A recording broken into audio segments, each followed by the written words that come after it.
છોટાઉદેપુર બોડેલી ખાતે ક્યુર રેકોર્ડિયાએ નિવેદન સામે આવ્યું છે તો કહ્યું છે કે રાહુલ ગાંધી ભારત જોડો ન્યાય યાત્રા કરી રહ્યા છે ત્યારે તેમણે જ કોંગ્રેસના નેતાઓ કાર્યકર્તાઓ તૂટી રહ્યા છે તેમની ચિંતા કરવી જોઈએ। વધુમાં તેમણે કહ્યું છે કે નરેન્દ્ર મોદીના કામોથી યોજનાથી પ્રેરાઈ કોંગ્રેસના નેતાઓ ભાજપમાં જોડાઈ રહ્યા છે।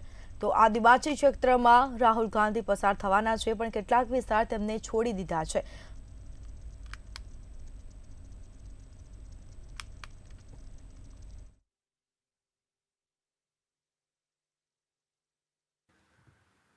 ભારત જોડો યાત્રા કરી રહ્યા છે, પરંતુ ખરેખર એમને ચિંતા કરવા જેવી છે કે ગુજરાતની અંદર કોંગ્રેસ તૂટી રહી છે અને કોંગ્રેસ તૂટી રહી છે એની પાછળનું મૂળ કારણ જે રીતે ભારતીય જનતા પાર્ટી છેલ્લા 10 વર્ષથી શાસન ચલાવી રહી છે, જે રીતે લોકો માન્ય વડાપ્રધાન નરેન્દ્રભાઈ મોદીના નેતૃત્વમાં જે રીતે ચાલતી સરકારના કામો યોજનાઓ લોકોને લાભ મળે છે એનાથી પ્રેરાઈને એ તમામ લોકો તૂટી રહ્યા છે।